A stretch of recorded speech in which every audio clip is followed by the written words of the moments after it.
नमस्कार दोस्तों, आप सभी का आपके अपने चैनल ध्येय ज्ञान धारा में स्वागत है। आज हम लोग यूपीएससी पेट 2023 एग्ज़ाम के लिए अंकित भाटी सर के प्रैक्टिस सेट से चुनिंदा 40 प्रश्नों को लिया गया है स्टैटिक जीके से। दोस्तों, आप सभी को पता होगा कि आपके पेट के एग्ज़ाम में टोटल 10 प्रश्न आने हैं स्टैटिक जीके से। तो यह 10 नंबर के होंगे जो कि आपके कट ऑफ के लिए, मेरिट के लिए बहुत ही महत्वपूर्ण योगदान देने वाले हैं। इन सभी क्वेश्चंस को यदि आप अच्छे से टैकल कर लेते हैं तो आप अच्छे मार्क्स ला सकते हैं पेट के एग्ज़ाम में। तो चलिए स्टार्ट करते हैं आज का सेशन।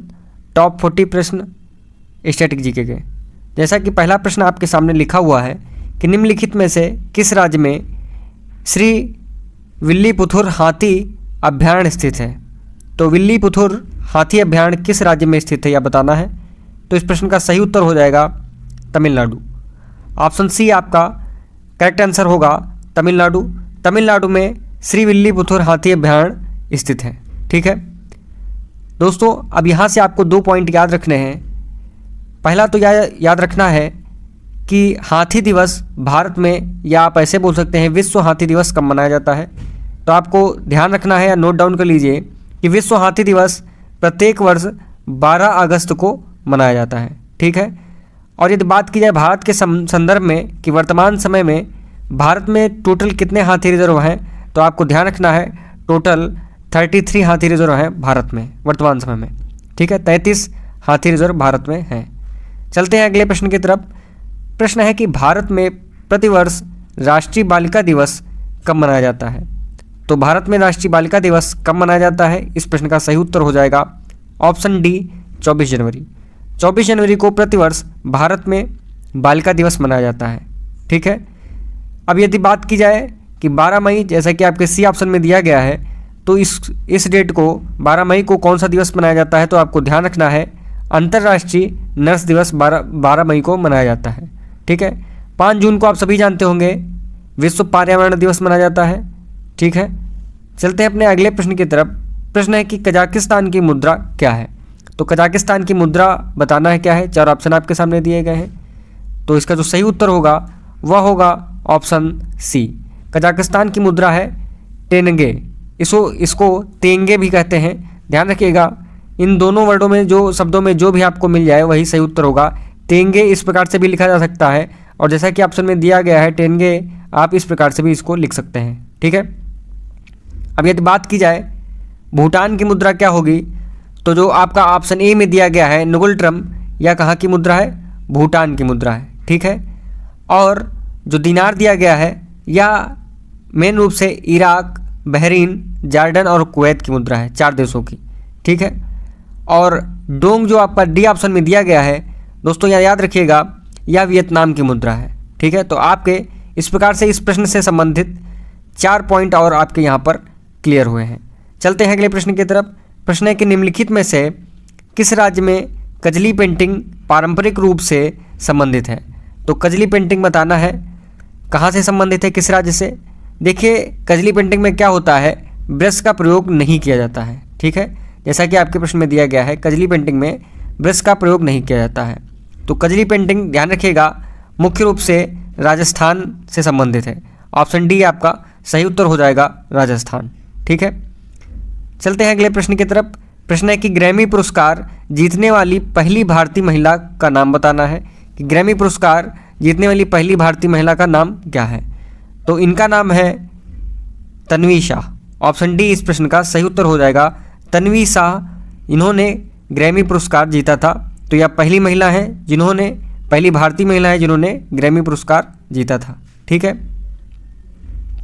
नेक्स्ट क्वेश्चन है कि कौन सा भारतीय राज्य अपनी सीमाओं को अधिकतम राज्यों के साथ साझा करता है। तो ऐसा कौन सा राज्य है जो सबसे ज़्यादा राज्यों के साथ अपनी सीमा साझा करता है। तो वह है हमारा प्यारा उत्तर प्रदेश। ऑप्शन डी सही उत्तर हो जाएगा आपका उत्तर प्रदेश। ठीक है, ध्यान रखिएगा उत्तर प्रदेश टोटल कितने राज्यों से सीमा साझा करता है, तो वह है 8 राज्यों से सीमा साझा करता है। इसके अलावा +1 आप लिख लीजिएगा, केंद्र शासित प्रदेश से भी यह सीमा साझा करता है। उस केंद्र शासित प्रदेश का नाम है दिल्ली। ठीक है, बाकी ये 8 राज्य हो गए और 1 केंद्र शासित प्रदेश हो गए। यदि 8 राज्यों के नाम यहाँ पर लिखना संभव नहीं है, लेकिन हाँ आपको बोल देते हैं, तो आप ध्यान रखिएगा उत्तर प्रदेश से जो सीमा साझा करने वाले 8 राज्य हैं वह कुछ इस प्रकार हैं, ध्यान रखिएगा आप। बिहार, राजस्थान, हरियाणा, उत्तराखंड और एमपी, हिमाचल प्रदेश और झारखंड और लास्ट में छत्तीसगढ़। ठीक है, टोटली 8 राज्य हुए। और नई दिल्ली जो कि केंद्र शासित प्रदेश है, या टोटल 9 आपके साथ राज्य हुए जो उत्तर प्रदेश से सीमा साझा करते हैं। नेक्स्ट क्वेश्चन है कि चौकपूर्णा भारत के किस क्षेत्र की लोक कला है? तो यह चौकपूर्णा लोक कला भारत के किस क्षेत्र की या किस राज्य की एक लोक कला है? इसका सही उत्तर देना है। तो इसका जो सही उत्तर हो जाएगा वह हो जाएगा ऑप्शन ए, उत्तर प्रदेश। ठीक है, ऑप्शन ए उत्तर प्रदेश आपका सही उत्तर होगा। उत्तर प्रदेश में चौकपूर्णा यहाँ की लोक कला फेमस है।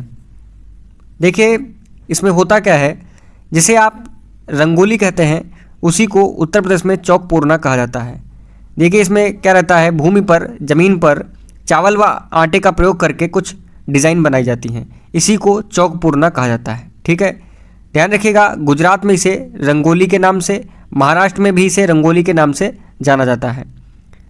अपना अगला प्रश्न है कि हाफलोंग हिल स्टेशन किस भारतीय राज्य में स्थित है? तो ये जो हाफलोंग हिल स्टेशन है यह बताना है कि किस भारतीय राज्य में स्थित है। तो यह असम में स्थित है। ऑप्शन डी आपका बिल्कुल सही उत्तर होगा। हाफलोंग हिल स्टेशन, ध्यान रखिएगा, असम राज्य का एकमात्र हिल स्टेशन है। ठीक है, नेक्स्ट क्वेश्चन है कि बर्मा की मुद्रा क्या है? तो बर्मा की मुद्रा बताना है कि बर्मा की मुद्रा क्या है। तो ध्यान रखिएगा, बर्मा की मुद्रा है क्यात। ऑप्शन ए इस प्रश्न का सही उत्तर हो जाएगा। क्यात जो है बर्मा की मुद्रा है। ठीक है, देखिए बर्मा जो है पहले भारत का ही अंश हुआ करता था, लेकिन 1937 में यह भारत से अलग हो गया था। ठीक है, अंग्रेजों ने बर्मा को 1937 में भारत से अलग कर दिया था। ठीक है, बर्मा को ही वर्तमान में किस नाम से जानते हैं? ध्यान रखिएगा, म्यांमार के नाम से ही बर्मा को जानते हैं। ठीक है, अब यदि बात किया जाए, यह जो क्रोना लिखा है, क्रोनर ध्यान रखिएगा स्वीडन की मुद्रा है। ठीक है, और पेसो जो ऑप्शन डी में लिखा हुआ है यह अर्जेंटीना की मुद्रा है। ठीक है, चलते हैं अपने अगले प्रश्न की तरफ, लेकिन अभी ऑप्शन बी बच गया है, फ्रैंक। तो फ्रैंक ध्यान रखिएगा कहाँ की मुद्रा है? स्विट्जरलैंड की। ठीक है, अगला प्रश्न है कि खजुराहो भारत के निम्नलिखित में से किस राज्य में स्थित है? तो खजुराहो भारत के किस राज्य में स्थित है? तो खजुराहो मध्य प्रदेश में स्थित है। ऑप्शन सी आपका सही उत्तर हो जाएगा, मध्य प्रदेश। ठीक है, देखिए यहाँ पर हिंदू और जैन धर्मों के स्मारकों के एक समूह है। ठीक है, छतरपुर जिले में, मध्य प्रदेश में। ठीक है, ध्यान रखिएगा, यह पहले चंदेल साम्राज्य की राजधानी हुआ करती थी। खजुराहो जो है चंदेल साम्राज्य की राजधानी हुआ करती थी, एंशिएंट हिस्ट्री की यदि बात की जाए। अगले प्रश्न की तरफ चलें तो प्रश्न है, किताब दी गई है, आत्मकथा है, ऑटोबायोग्राफी।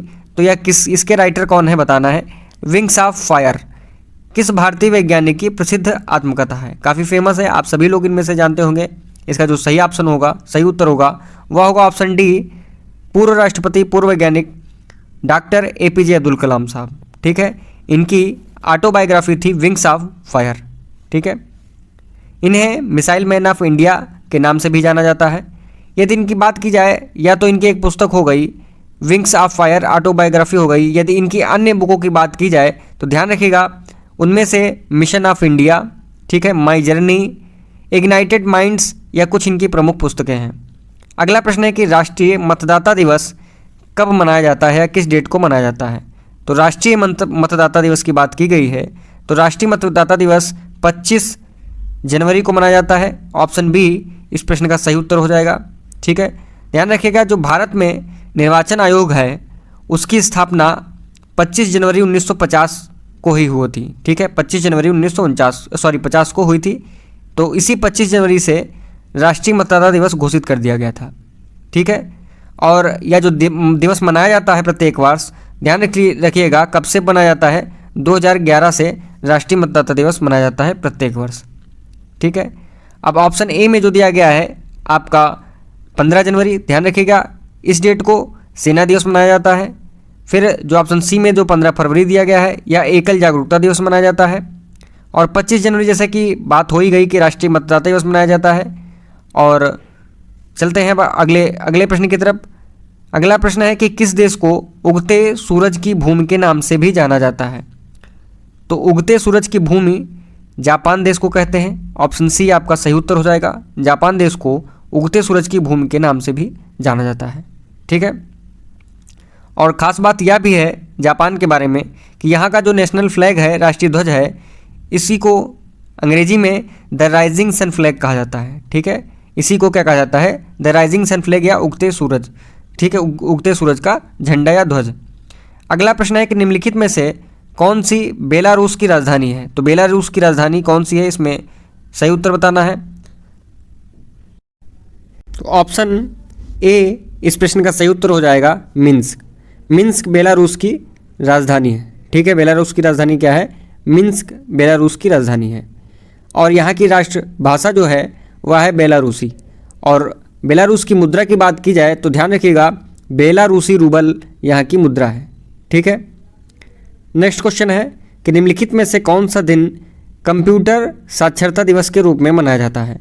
तो कंप्यूटर साक्षरता के दिवस में आप लोग या हम लोग सभी लोग 2 दिसंबर को कंप्यूटर साक्षरता दिवस मनाते हैं।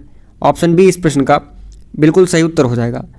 अब यहाँ पर फिर से वही बात आ जाती है कि यदि पहली बार पूछा जाए विश्व कंप्यूटर साक्षरता दिवस कब मनाया गया था, तो पहली बार ध्यान रखिएगा 2 दिसंबर 2001 को पहली बार विश्व कंप्यूटर साक्षरता दिवस मनाया गया था। ए ऑप्शन में जो 1 दिसंबर दिया गया है, ध्यान रखिएगा विश्व एड्स दिवस मनाया जाता है। 4 दिसंबर जो कि सी ऑप्शन में दिया गया है भारतीय नौसेना दिवस मनाया जाता है। और डी ऑप्शन में जो 10 दिसंबर दिया गया है अंतर्राष्ट्रीय मानवाधिकार दिवस मनाया जाता है। ठीक है, सभी पॉइंट क्लियर हुए। अगला प्रश्न है कि उत्तर प्रदेश के प्रसिद्ध खिलाड़ी सैयद मोदी का संबंध किस खेल से है? ठीक है, तो काफ़ी फेमस प्लेयर रहे हैं सैयद मोदी। तो बताना है इनका संबंध किस खेल से रहा है? तो इनका संबंध बैडमिंटन से रहा है। ऑप्शन डी सही उत्तर हो जाएगा। ठीक है, और यह ध्यान रखिएगा यूपी के गोरखपुर जिले के निवासी थे। ठीक है, इन्होंने 1980 से 1987 तक 8 बार राष्ट्रीय बैडमिंटन चैंपियनशिप जीती है। ठीक है, और दोस्तों ध्यान रखिएगा सैयद मोदी जी को अर्जुन पुरस्कार दिया गया था 1981 में। 1981 में इनको अर्जुन पुरस्कार से सम्मानित किया गया था। अब यह मुख्य रूप से जो फेमस हुए थे, तो ध्यान रखिएगा कॉमनवेल्थ गेम जो 1982 में हुए थे, तो उसमें इन्होंने गोल्ड मेडल जीता था। ठीक है, अगला प्रश्न है कि अंतर्राष्ट्रीय श्रम संगठन मतलब कि ILO का मुख्यालय कहाँ है? तो अंतर्राष्ट्रीय श्रम संगठन का मुख्यालय जिनेवा स्विट्जरलैंड में है। ऑप्शन ए आपका सही उत्तर हो जाएगा। ILO का मुख्यालय कहाँ है? Geneva Switzerland. ठीक है, और यदि बात की जाए कि इसकी स्थापना कब हुई थी, तो अंतर्राष्ट्रीय श्रम संगठन की स्थापना आप सभी को ध्यान रखना है 1919 में हुई थी। मतलब कि 1919 में इसकी स्थापना वर्साई की संधि के द्वारा हुई थी। नेक्स्ट क्वेश्चन है कि त्रिवेणी महोत्सव कहाँ मनाया जाता है? ध्यान रखिएगा त्रिवेणी महोत्सव की यदि बात की जाए तो यह इलाहाबाद में मनाया जाता है, जिसे त्रिवेणी संगम के नाम से भी आप सभी जानते हैं। ठीक है, त्रिवेणी संगम के स्थान पर ध्यान रखना है आप सभी को प्रत्येक 12 वर्ष में कुंभ मेला का आयोजन होता है। ठीक है, अगला प्रश्न है कि ग्लिम्पसेज ऑफ वर्ल्ड हिस्ट्री नामक बुक के राइटर कौन है? तो यह जो पुस्तक दी गई है आपकी glimpses of the world history, इसके जो राइटर हैं वह हैं जवाहरलाल नेहरू ही। ऑप्शन सी आपका सही उत्तर हो जाएगा पंडित जवाहरलाल नेहरू। इन्होंने यह पुस्तक सन 1934 में लिखी थी, ग्लिम्पसेज ऑफ वर्ल्ड हिस्ट्री।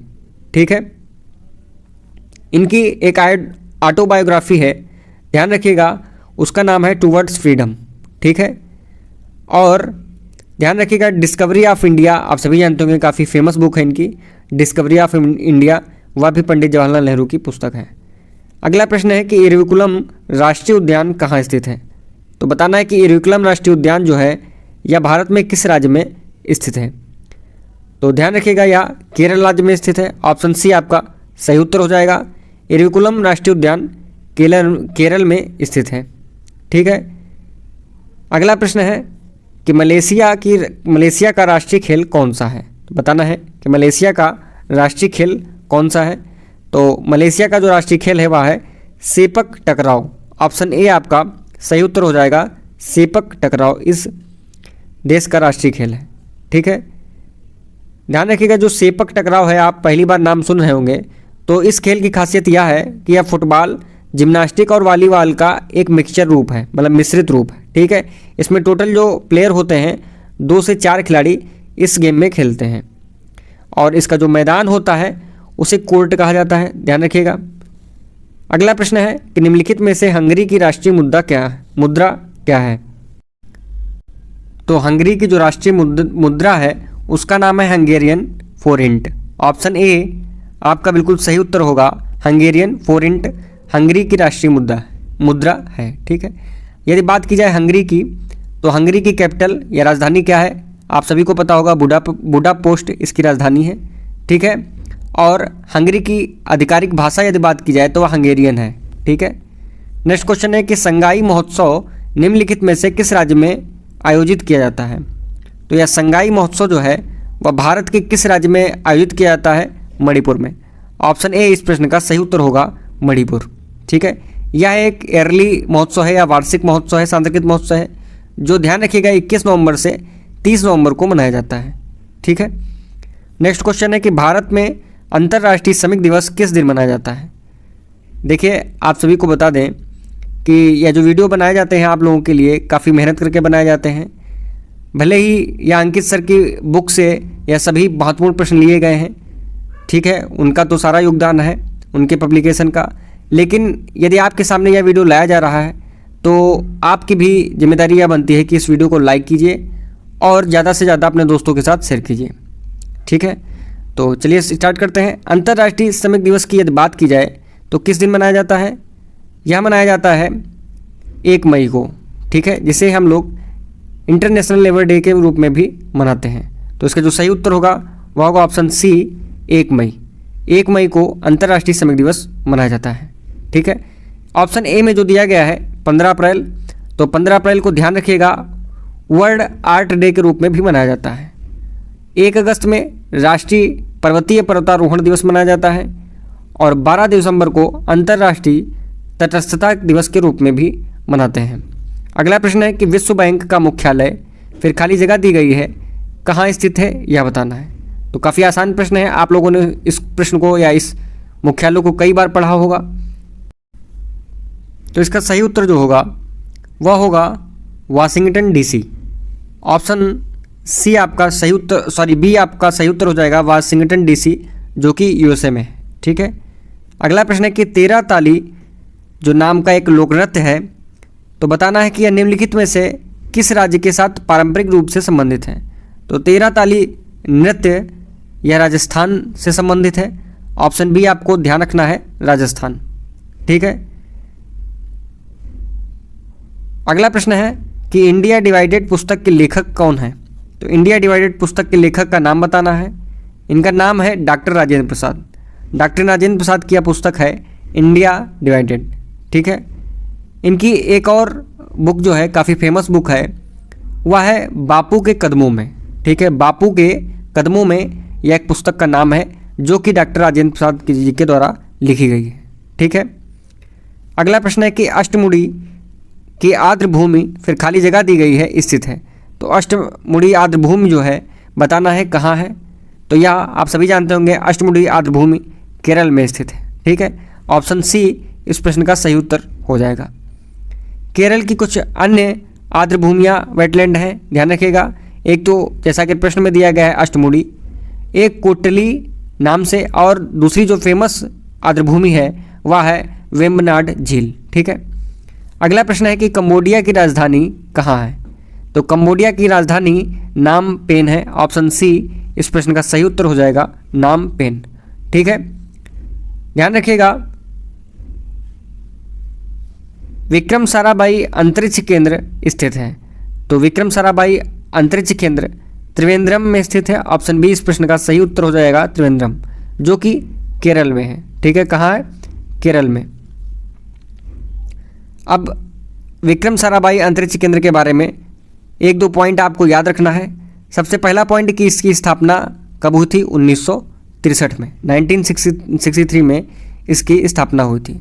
ठीक है, और यह जैसा कि नाम से प्रतीत होता है किसके नाम पे रखा गया, विक्रम साराभाई जो कि साइंस वैज्ञानिक थे, इन्हीं के नाम पर इसका नाम रखा गया। तो इसकी स्थापना 1963 में हुई और यह कहाँ है, त्रिवेंद्रम, केरल में।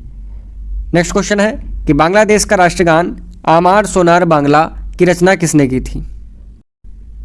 आमार सोनार बांग्ला की रचना रविन्द्रनाथ टैगोर जी ने की थी।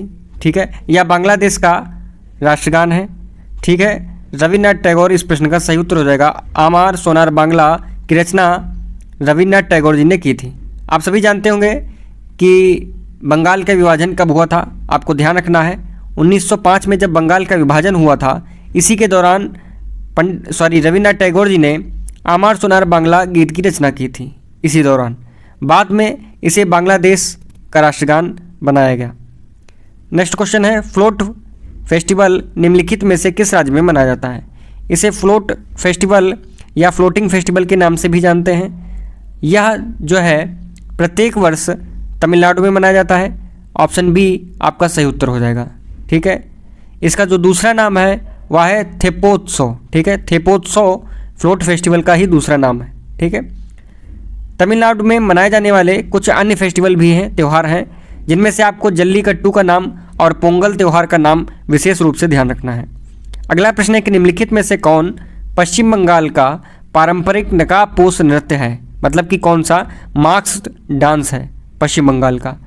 तो इस प्रश्न का जो सही उत्तर होगा वह होगा ऑप्शन बी, गंभीरा। गंभीरा मुखौटा पश्चिम बंगाल का पारंपरिक नकाबपोश नृत्य है। ठीक है, अगला प्रश्न है कि निम्नलिखित में से किस संगीतकार को भारत रत्न से सम्मानित किया गया है? 4 ऑप्शन दिए गए हैं, किसी एक ऑप्शन में किसी एक का नाम है जो भारत रत्न से सम्मानित किया गया है, तो उनका नाम हो जाएगा, ध्यान रखिएगा, ऑप्शन बी में जो दिया गया है उस्ताद बिस्मिल्लाह खां, इनको भारत रत्न से सम्मानित किया गया था 2001 में। ठीक है, और यह किस लिए प्रसिद्ध है? आप सभी जानते होंगे, यह शहनाई वादक है। ठीक है, शहनाई वादक उस्ताद बिस्मिल्लाह खां। नेक्स्ट क्वेश्चन है कि निम्नलिखित में से किस देश की 3 राजधानियां हैं? तो ऐसा देश का नाम बताना है जिसकी वर्तमान समय में भी 3 राजधानी है, तो उसका नाम है, ध्यान रखिएगा, दक्षिण अफ्रीका। दक्षिण अफ्रीका की वर्तमान समय में भी 3 राजधानियां हैं। ठीक है, ये तो उन 3 राजधानी की बात की जाए तो आपको ध्यान रखना है केप टाउन है। ठीक है, केप टाउन, और दूसरी राजधानी है प्रिटोरिया। ठीक है, प्रिटोरिया आपको ध्यान रखना है, और तीसरी राजधानी है ब्लामफोंटेन। ठीक है, ब्लामफोंटेन तीसरी राजधानी है। दोस्तों, यह जो केप टाउन है यह दक्षिण अफ्रीका की वैधानिक राजधानी है, ध्यान रखना है। ठीक है, वैधानिक राजधानी है, और प्रिटोरिया यह प्रशासनिक राजधानी है, और ब्लामफोंटेन जो है यह न्यायिक राजधानी है। तो आपको फिलहाल तो यह ध्यान रखना है कि दक्षिण अफ्रीका की वर्तमान में 3 राजधानियां हैं। नेक्स्ट क्वेश्चन है कि झारखंड का शिमला किसे कहा जाता है? तो झारखंड का शिमला कहा जाता है किसे? रांची को। ऑप्शन डी इस प्रश्न का सही उत्तर हो जाएगा। ठीक है, और रांची शहर को एक नाम से और भी जाना जाता है, इसे जलप्रपातों का शहर भी कहा जाता है। ठीक है, क्या कहा जाता है? जलप्रपातों का शहर कहा जाता है। अब याद रखिएगा, ये जो बी ऑप्शन में दिया गया है नेतरहाट, इसे भी एक उपनाम से भी जाना जाता है, इसे छोटा नागपुर की रानी के नाम से भी जाना जाता है, नेतरहाट को। ठीक है, चलते हैं अगले प्रश्न की तरफ। प्रश्न है कि लाई हरोबा महोत्सव, ये जो लाई हरोबा महोत्सव है यह किस राज्य से संबंधित है? तो लाई हरोबा महोत्सव बताना है कि किस राज्य से संबंधित है, तो इसका जो सही उत्तर होगा ऑप्शन सी, मणिपुर। ठीक है, यह पूर्वोत्तर राज्य जो मणिपुर है उसी का एक फेमस महोत्सव है लाई हरोबा। ध्यान रखिएगा, काफ़ी महत्वपूर्ण है, कई बार पूछा गया है। लाई हरोबा महोत्सव मणिपुर का एक फेमस महोत्सव है। ध्यान रखिएगा, जो लाई हरोबा जो या वर्ड है लाई हरोबा, इसका अर्थ होता है देवताओं का अभिवादन। ठीक है, क्या होता है? देवताओं का अभिवादन। नेक्स्ट क्वेश्चन की तरफ चलते हैं। क्वेश्चन है कि बुल फाइटिंग किस देश का राष्ट्रीय खेल है? तो बुल फाइटिंग स्पेन देश का राष्ट्रीय खेल है। ऑप्शन ए इस प्रश्न का सही उत्तर हो जाएगा, स्पेन। ठीक है, अगला प्रश्न है कि गोवा का लोकगीत क्या है? तो आपको ध्यान रखना है मांडो जो है यह गोवा का लोकगीत है, तो ये ऑप्शन आपका बिल्कुल सही हो जाएगा। बाकी देखते हैं, जो ऑप्शन डी आपका दिया गया है लूर, या यदि पूछा जाए कहाँ का लोक नृत्य है तो आपको ध्यान रखना है यह हरियाणा का लोक नृत्य है। और ऑप्शन सी में जो चकवा दिया गया है, पूछा जाए चकवा कहाँ का लोक नृत्य है तो आपको बिहार का नाम ध्यान रखना है, यह बिहार का लोक नृत्य है। ठीक है, और यह गगौर यदि दिया जाए, मतलब आपको दिया जाए, इसे गणगौर भी कहा जाता है, यह राजस्थान का लोक नृत्य है। नेक्स्ट क्वेश्चन है प्योंगयांग निम्नलिखित देशों में से किसकी राजधानी है? तो ध्यान रखिएगा, यह जो प्योंगयांग है यह उत्तर कोरिया की राजधानी है।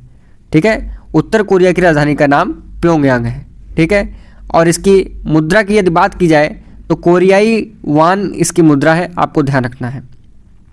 ठीक है। अब यदि ऑप्शन ए में जो दिया गया है कंबोडिया, इसकी बात की जाए कि इसकी राजधानी क्या है, तो ध्यान रखिएगा नाम पे है, कंबोडिया की राजधानी है। दक्षिण कोरिया की राजधानी सियोल है और वियतनाम की राजधानी आप सभी जानते होंगे हनोई है। नेक्स्ट क्वेश्चन है कि एनिहिलेशन ऑफ कास्ट नामक पुस्तक किसने लिखी, तो यह पुस्तक लिखी B.R. अम्बेडकर ने। ऑप्शन ए आपका बिल्कुल सही उत्तर हो जाएगा। दोस्तों आप सभी के सामने यह टॉप 40 प्रश्न, बहुत ही महत्वपूर्ण प्रश्न आपके सामने डिस्कस किए गए। यदि आपको यह वीडियो अच्छा लगा हो, आपके लिए, आप लोगों के लिए ज़रा सा भी यूज़फुल हो, तो आप इस वीडियो को लाइक ज़रूर कीजिएगा। और यदि अभी तक आपने चैनल को सब्सक्राइब नहीं किया है तो चैनल को सब्सक्राइब कर लीजिए। और UPSSC पेट से संबंधित जितनी भी वीडियो हैं उनकी प्लेलिस्ट बना दी गई है, आप चैनल में उसकी प्लेलिस्ट देख सकते हैं। और आप अपना धुआंधार रिवीजन करते रहिए। शुभकामनाओं के साथ, धन्यवाद।